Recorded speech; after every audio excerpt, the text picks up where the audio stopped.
Being composed, intelligent, and trusted by Rick Harrison himself, Rebecca Romney appeared to be the ideal rare book specialist on Pawn Stars. However, everything changed in 2014. The presentation featured a $40,000 stolen book.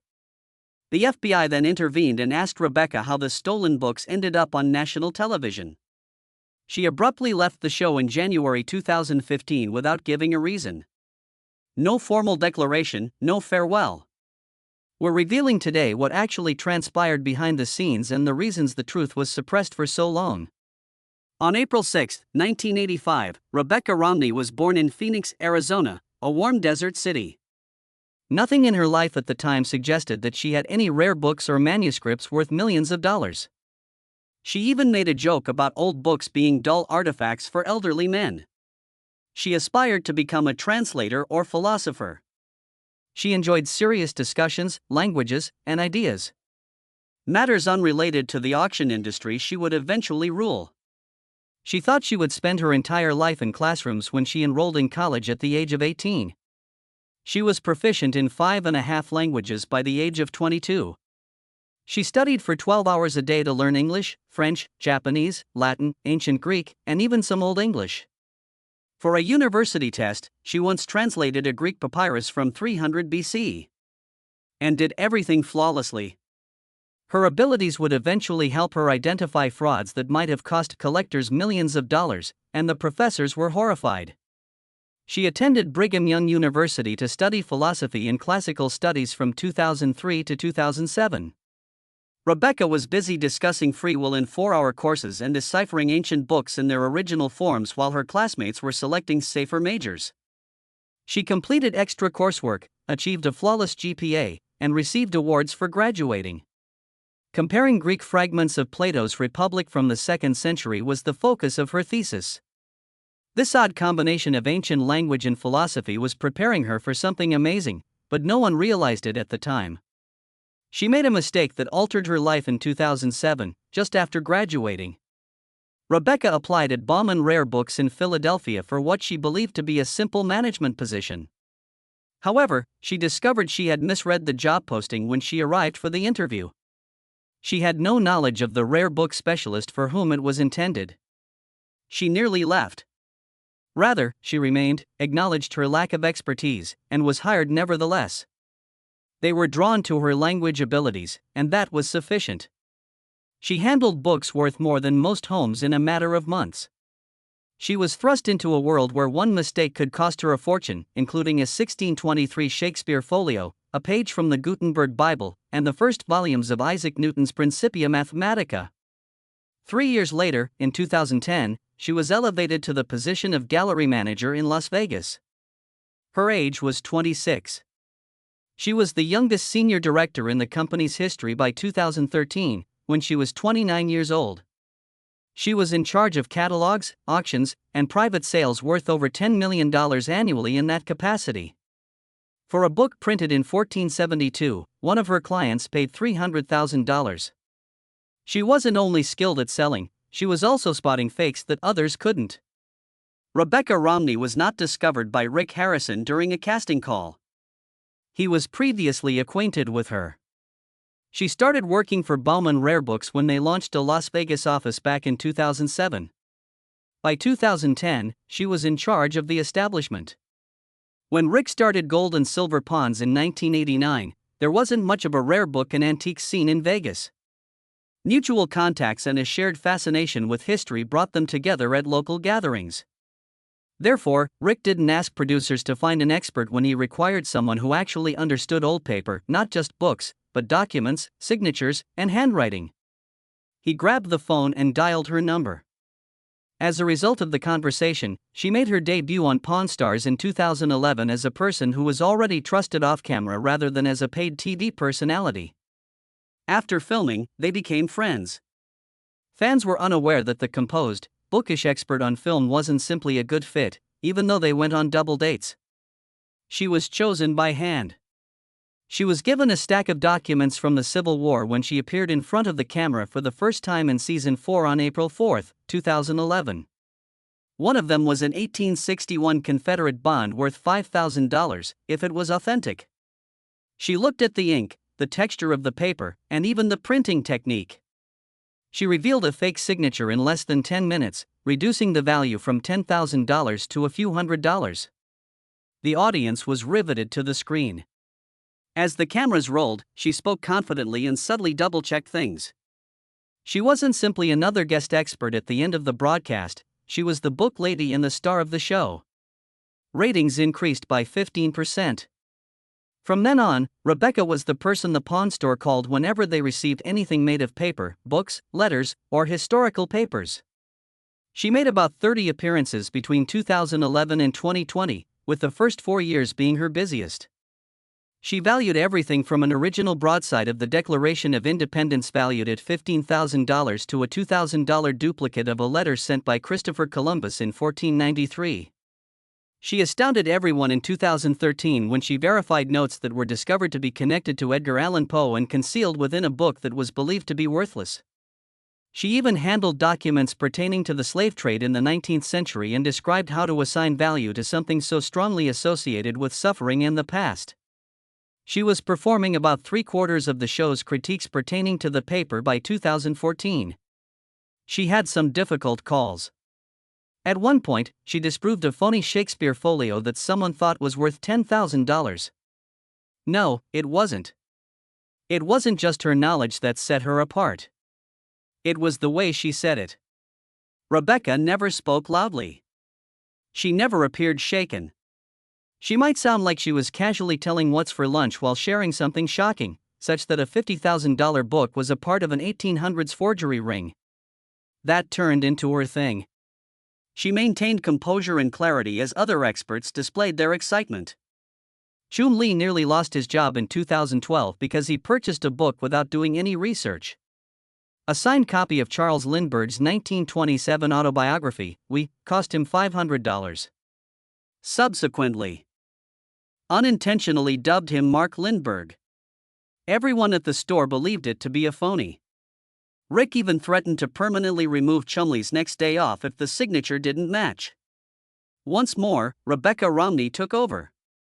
She produced an authenticated copy and contrasted the signature, highlighting how Lindbergh's autograph style evolved with his rise to fame. As it happens, it was real. It was worth $1,500 to her. Quadrupled Chumley's purchase price. In addition to making a healthy profit, it prevented Chum Lee from losing his job. A near catastrophe became one of his infrequent victories with a single, little signature. Another occasion, someone claimed to be worth a fortune and brought in what appeared to be Revolutionary War bonds. But the truth was even stranger when Rebecca looked more closely. These weren't groundbreaking. They were Confederates. And they weren't merely uncommon. They had vanished. Following the conclusion of the Civil War in 1865, these records had disappeared. They were connected to the USS Republic, a ship that sank in a hurricane that same year, carrying stolen Southern assets. Some of the wreck's rusted contents had been retrieved by 2005 after it was found in 2003. That history included these ties. Possibly $50,000. However, they also had legal issues. Selling stolen goods could put the store in legal hot water. The police were called. Rebecca's thorough investigation prevented the store from purchasing something that could have resulted in legal action, demonstrating that history can have repercussions. Then there was the occasion when someone believed they had struck gold with a 1623 first folio of Shakespeare. Millions of dollars have been spent on actual copies of that book. In 2020, one even brought in $9.98 million. Rebecca looked at the seller's copy and saw that it was flawed, despite its stunning appearance. The ink appeared too clean, the paper didn't age properly, and it lacked the minute imperfections that authentic books that are 400 years old always have. She thought it was a fake, perhaps influenced by the deceptive collection created by Thomas Pavier and William Jaggard in 1619, known as the false folio. Although those are also valuable, this one wasn't. The store might have lost hundreds of dollars if Rick had purchased it. They avoided one of the most expensive errors in Pawn Star's history because to her keen observation. However, there were occasions when the objects were equally potent and as real as they could be. That's what happened when a copy of Charles Darwin's On the Origin of Species was brought in. On its first day of publication, November 24, 1859, the book sold out. There were only 1,250 copies produced. Rebecca recognized it as legitimate after glancing at the schematics, the advertisements from June 1859, and the green cloth binding. It was worth $75,000 to her. It is impossible to overestimate Darwin's book's influence. It permanently changed both religion and science. Newton and Copernicus hadn't even shocked people like that. A few copies have sold for more than $500,000, particularly those that contain Darwin's personal notes. Later editions don't have quite the same value. For instance, Darwin's strange whale bear account was cut out in the 1862nd edition, which is only worth about $9,500. Oh, but everything changed with that initial printing. And most collectors dream of finding something like this one, which was sitting in the store.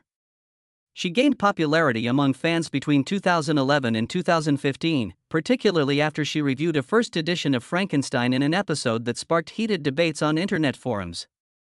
Both the book and the response it caused were worth $20,000. She became known as the Book Whisperer. And she amassed tens of thousands of followers in no time. She should have more screen time, viewers pleaded the producers.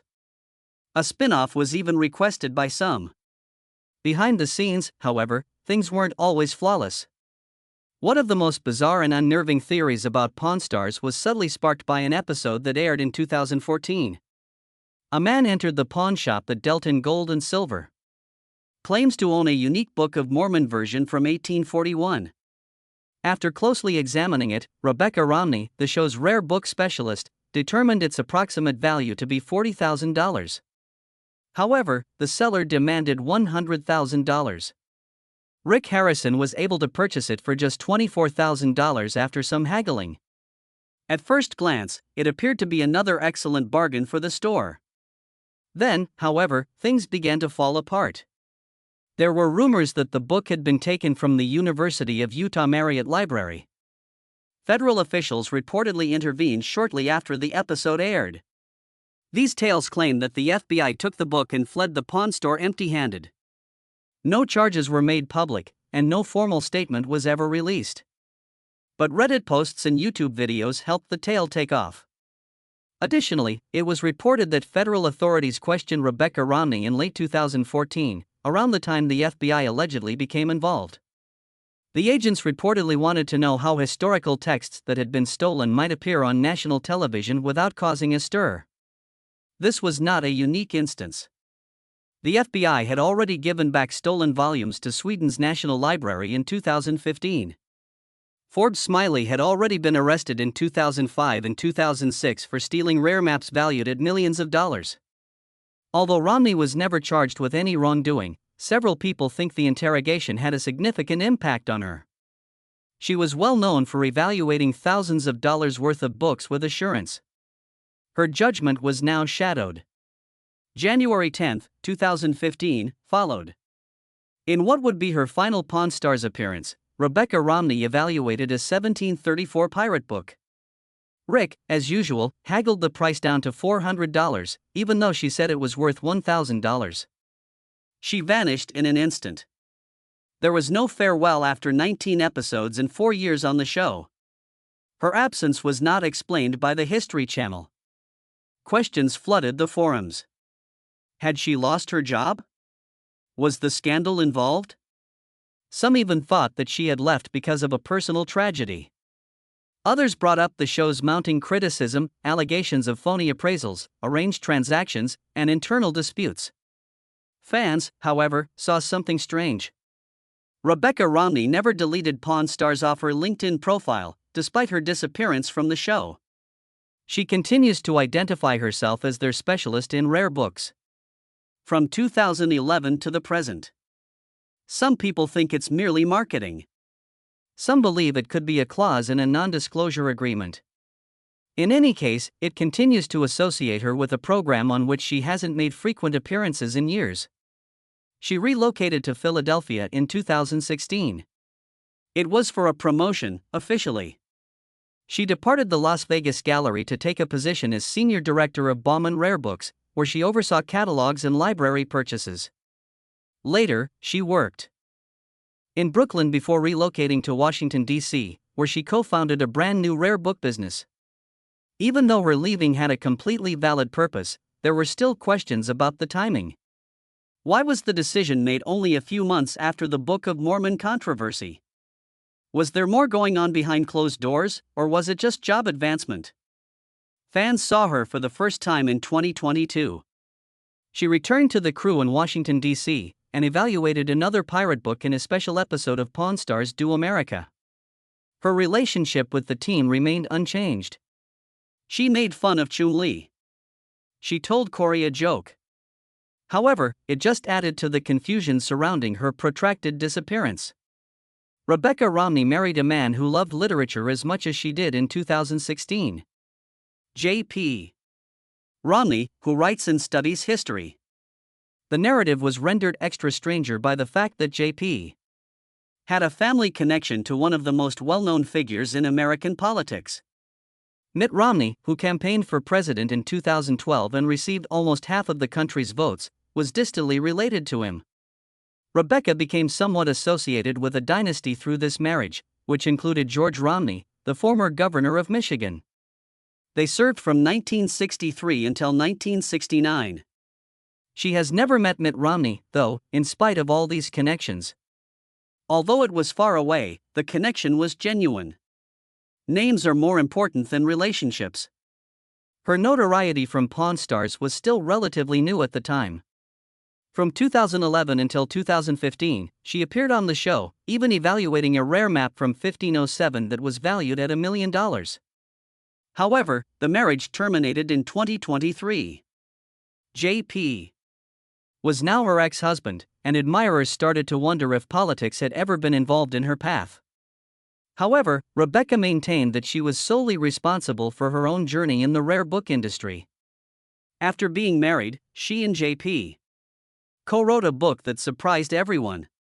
March 14, 2017 saw the publication of Printer's Error, Irreverent Stories from Book History. It wasn't a simple read. The book's 368 pages revealed odd, overlooked instances in the history of printing. There were tales of counterfeit Galileo's manuscripts, Charles Dickens' copyright battle in the 1840s, and even the enigma surrounding the 1455 Gutenberg Bible, which never specifically named Gutenberg. There are only 48 copies of that Bible left. Tens of millions for each. The book successfully blended J.P.'s storytelling with Rebecca's practical experience. It was appreciated by critics. Strong sales gave her a respected voice outside of the screen, something that few reality TV stars are able to achieve.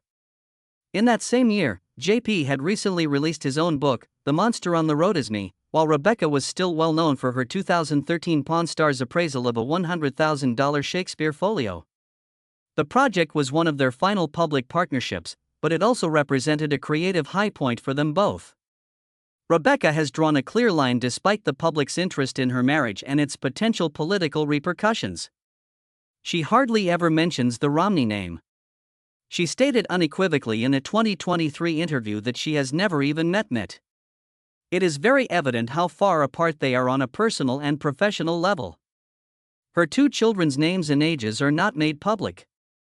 Fans have also noted how little she is ready to say, even if she maintains the Romney name professionally. She dismissed inquiries about love and fame in a fan Q&A. Her personal life finally came into focus when Printer's Error was released. It was about the work even back then, not the union. In 2020, she edited the science fiction anthology Projections, making sure that the stories, not herself, were the main focus.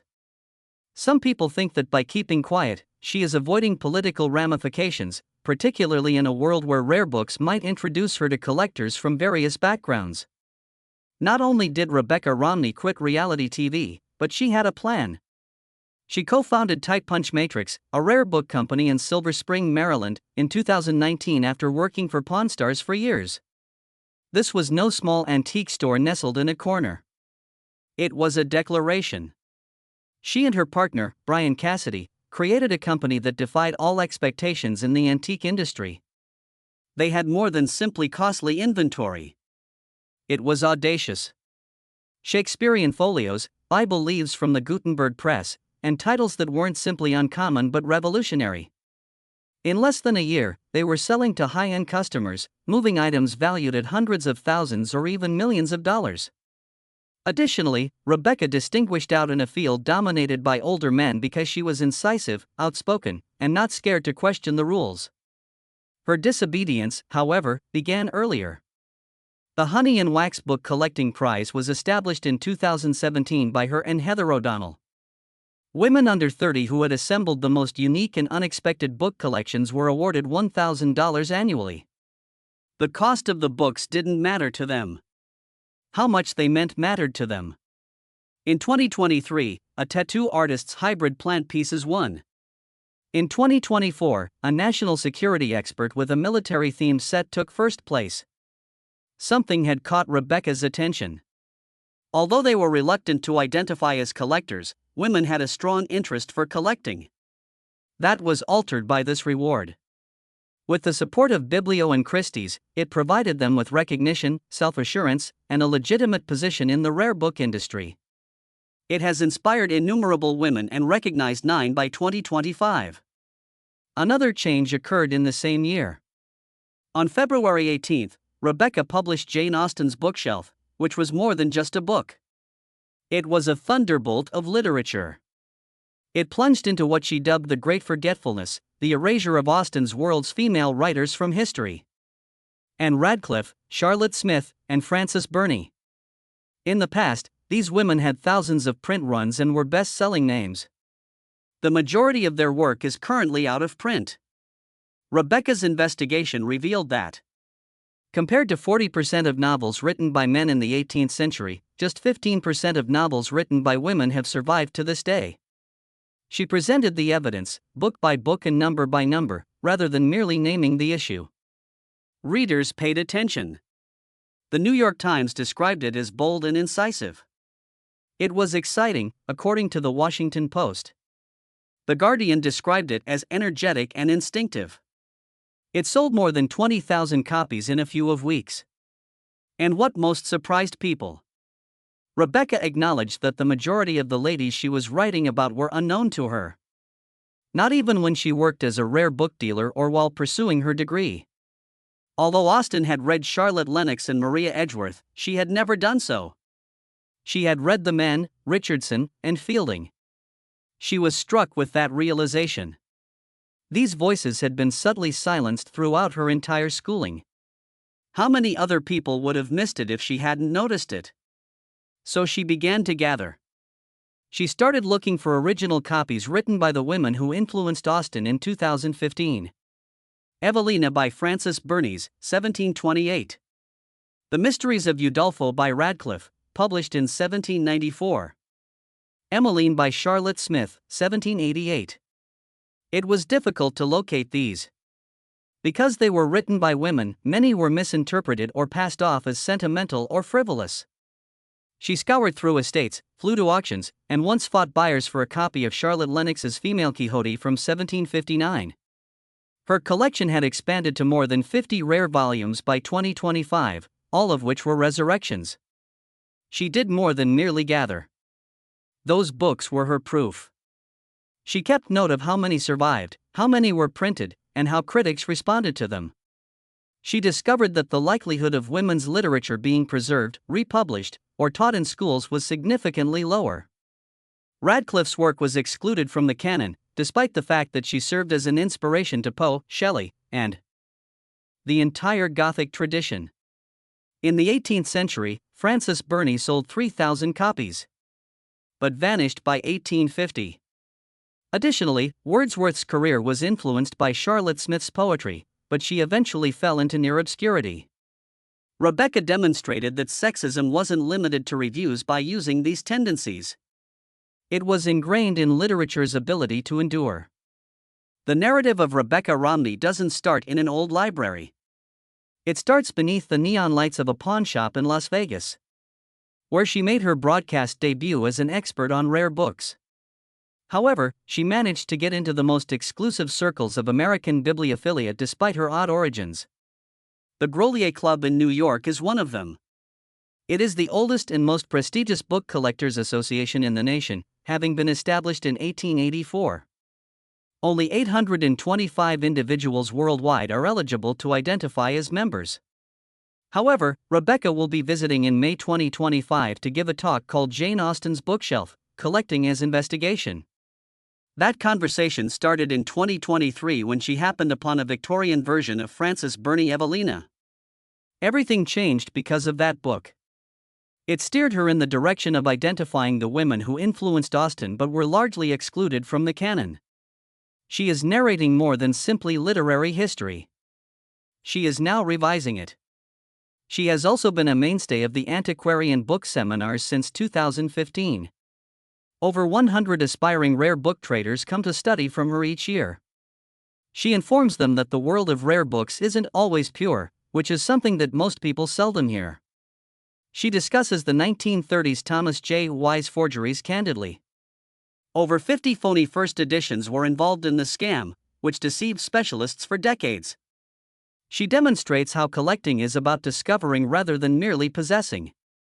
She teaches more than just market worth. They make the secret fingerprints of writers who history has forgotten visible. One of such writers was Burney, whose book from 1778 helped create Pride and Prejudice and sold 500 copies in its first printing. People are starting to realize that because of Rebecca's work. Additionally, she is altering the authentication process for rare books. She was a co-founder of TypePunch Matrix in 2019, but it was more than simply another book company. By 2023, she was utilizing blockchain and artificial intelligence to verify provenance, using a $50,000 Sylvia Plath manuscript as a test case. Ownership of the software could be traced back to 1956. This was no chance leap.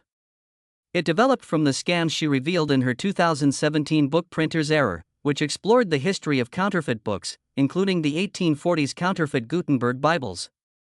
By 2022, she was collaborating with tech companies to create tools that were unthinkable for most collectors. Among these were spectral ink scanners, which are 95% accurate at identifying forgeries, things that even the human eye would overlook.